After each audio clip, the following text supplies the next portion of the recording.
Our modern world is full of comforts. We have soft beds, we have warm houses. Food is always easy to find in shops. Life can feel a bit too easy sometimes. I wanted a real challenge, a proper test. I wanted to strip away all those modern things. I needed to see what I was made of. Could I survive like our ancestors did? That was the big question. This was a personal mission, a journey back to basics, back to the raw, untamed wild. I have always felt a deep connection to nature. The wild places of this planet are incredible. They call to me. I wanted to truly experience it, not just as a visitor, but as someone who belonged there, even for a short time. I wanted to live by nature's rules, to feel the sun on my skin, to feel the wind and the rain, to understand the rhythm of the earth. Our ancestors lived this way for thousands of years. I wanted a tiny taste of their life. This adventure was about pushing my limits. It was me against the wild for one full day, just 24 hours. But 24 hours can feel like a lifetime out here. Could I find food? Could I make a shelter? Could I face the darkness and the cold? These were the thoughts racing through my mind. It was a chance to test my skills, my knowledge of survival, and my own spirit. Failure was not an option I wanted to consider. I also wanted to learn something profound, something about the old ways, the skills that kept early humans alive, skills like finding water, making fire from nothing, understanding the plants and animals. These skills are almost lost now. We rely so much on technology. I wanted to reconnect with that ancient wisdom, to prove that those core survival instincts are still inside us. Deep down, we all have that wild spirit. It's waiting to be awakened.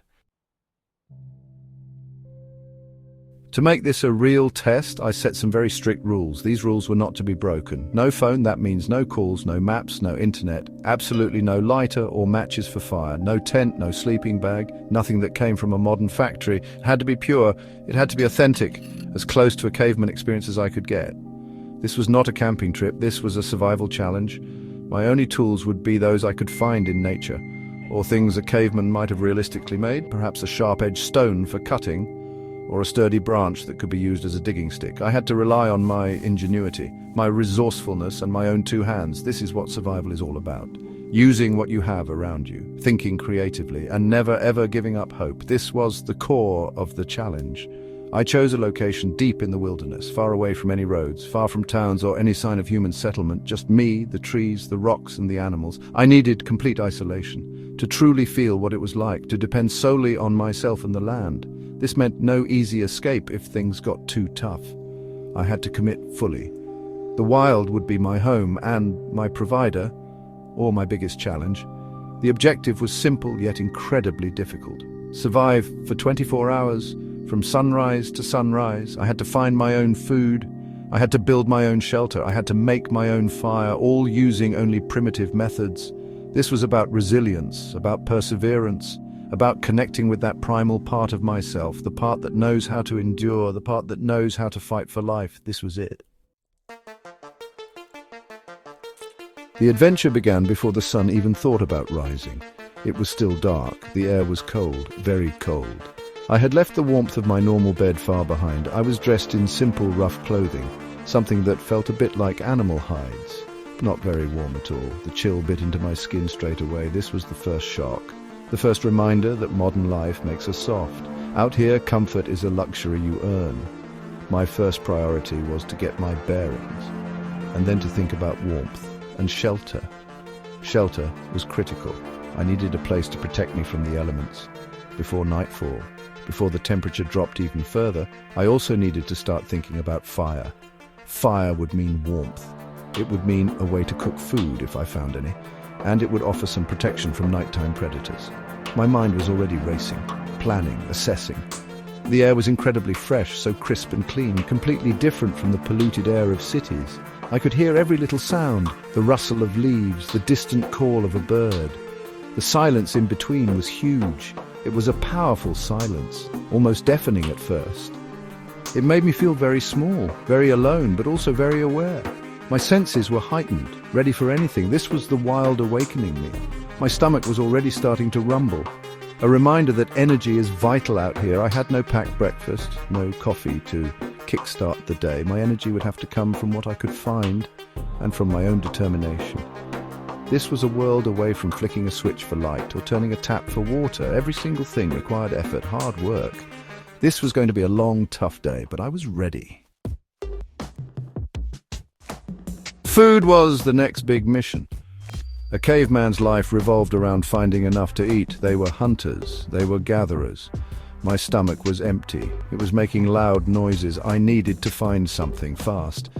Hunting big animals was not realistic for a single day, not without proper weapons or a hunting party, so my best bet was gathering, looking for anything edible the land might offer. This takes patience and knowledge.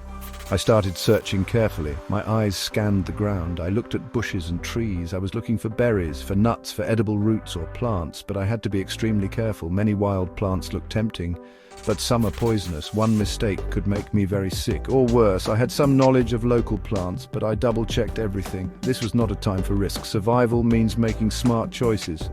After a lot of searching, I found a small patch of wild berries. They were tiny and quite tart. Not sweet like the berries from a supermarket, but they were food. Real natural food. I ate them slowly, savoring each one. They wouldn't provide a lot of energy, but it was a start. It was a small victory. Finding food in the wild, no matter how little, feels amazing. It connects you to the earth in a very real way. Gathering food like this takes a huge amount of time and energy. Modern humans just go to a shop. We fill a basket. It takes maybe an hour. Cavemen spent most of their waking hours finding food.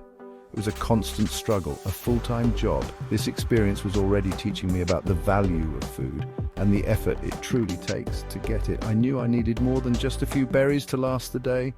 The search continued. Section 5. Building my cave shelter from the elements. The sun was climbing higher in the sky. Time was moving fast. While searching for food, I was also looking for a place to make my shelter. Shelter is one of the absolute basics of survival. It protects you from the cold, from rain or snow, from the harsh sun, and from things that might want to eat you in the night. I needed something solid, something that would feel like a safe haven, my own little cave. I scanned the landscape. I looked for natural formations, a rock overhang, a fallen tree that created a cavity, or even a dense thicket of bushes. Building a full shelter from scratch with no tools takes a lot of time and a lot of energy. I was hoping to find something I could improve, and something that nature had already started for me. This is about working smart, not just hard, using what the environment gives you. Luck was on my side. I found a small alcove formed by a cluster of large rocks. It wasn't a deep cave, but it offered good protection from the wind, and it looked like it would stay dry if it rained. The ground inside was uneven, covered in small stones and twigs. I got to work clearing it out, using my hands and a flat piece of rock.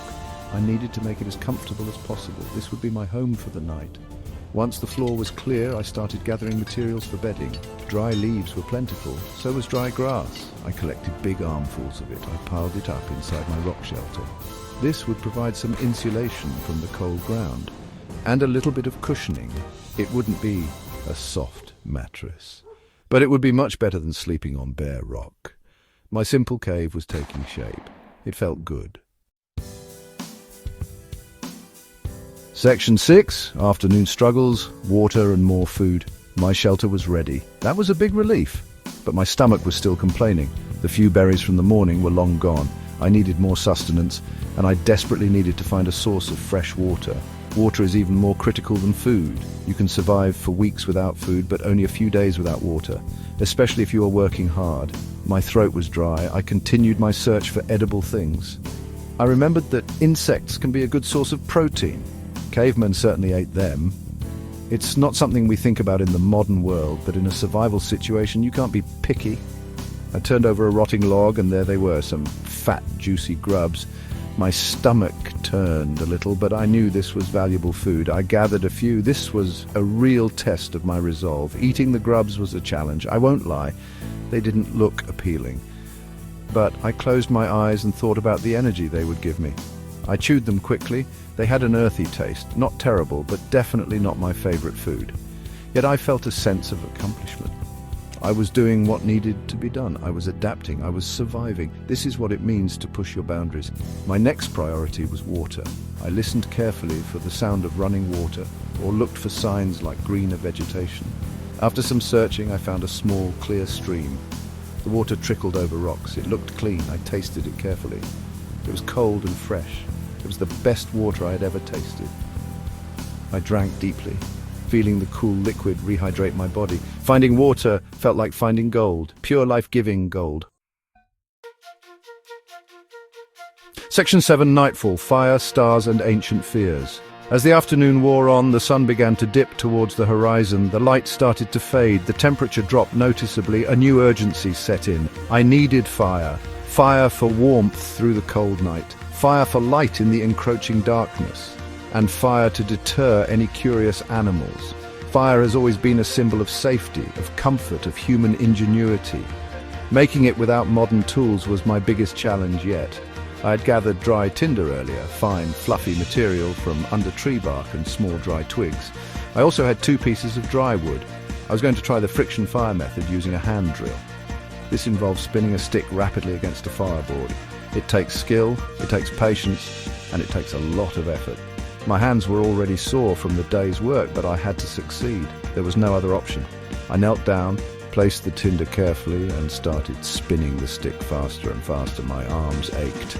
Sweat dripped down my face. Doubt started to creep in. This was incredibly hard, much harder than it looks. I rested for a moment, took a deep breath and started again, focusing all my energy, and then I saw it, a tiny wisp of smoke, then a glowing ember. I gently blew on it and a small flame flickered to life. Victory! I carefully fed the flame with small twigs, then larger ones. Soon I had a small crackling fire. The warmth on my face was amazing. The light pushed back the darkness. I felt a huge wave of relief and pride. I had made fire like our ancestors did. I sat by my fire inside my rock shelter. I looked up at the sky. The stars were incredibly bright. No city lights to dim their glow. It was just me, the fire, and the ancient silent stars. It was magical. Section 8, Caveman Life versus My Modern World, a big shock. Sitting there by the fire, I thought about my normal life. Modern life is so incredibly convenient. We wake up in warm beds, we flick a switch for light, we turn a tap for instant hot water. Food is just a short trip to the supermarket away. We have cars to take us places, phones to connect us to anyone, anywhere. We take so much of it for granted. We rarely stop to think about how easy we have it. Caveman life, even for just one day, was a world apart. It was constant hard work. Every single moment was focused on basic survival. Finding food, finding water, building shelter, staying warm, staying safe from dangers. There was no time for relaxing in the way we know it, no time for hobbies or entertainment. Life was raw, it was immediate, it was a daily battle against the elements and against hunger. We have so many possessions in the modern world, houses full of stuff, clothes we barely wear, gadgets we think we need. The caveman had almost nothing.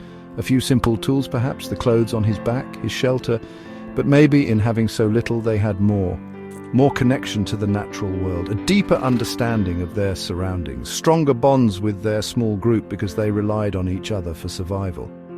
Our worries are so different too. We stress about work deadlines, about emails, about traffic jams, or what people think of us on social media. The caveman worried about finding his next meal, about a predator lurking in the shadows, about surviving a cold night or a harsh winter. Their fears were about life and death. Our fears often are about comfort and convenience. Experiencing this difference firsthand was a profound shock to my system. Section 9. Lessons from the past, what I took home. As the sun began to rise on my second day, my 24 hours as a caveman were coming to an end. This experience was one of the toughest I've ever undertaken, but it was also one of the most rewarding. I learned so much about the skills of our ancestors, about the power of nature, and about myself. I felt exhausted, but I also felt incredibly alive. More alive than I had felt in a long time. The biggest lesson was about human resilience. We are capable of so much more than we think. We can adapt, we can endure hardship, we can survive with very little. Those ancient survival instincts are still there, deep inside all of us. We just need to tap into them. Modern life has made us comfortable, but it has also disconnected us from that inner strength. This journey helped me find it again. It was a powerful reminder. I definitely appreciate my modern life more now. The simple things, a hot shower, a comfortable bed, a full meal that I didn't have to spend hours hunting for. These things feel like incredible luxuries now, but I also have a new appreciation for the natural world, for its beauty, its power, and its ability to provide. If we know how to look and how to listen, it's a precious resource we must protect. Would I recommend this experience to others? Absolutely. Maybe not full caveman mode straight away, but everyone should try disconnecting from modern comforts for a while, even for a short period. Go into nature, challenge yourself, learn some basic survival skills. It will change your perspective. It will make you feel more capable, more resourceful, and more connected to the world around you. It's a journey back to who we truly are. Try it. You won't regret it.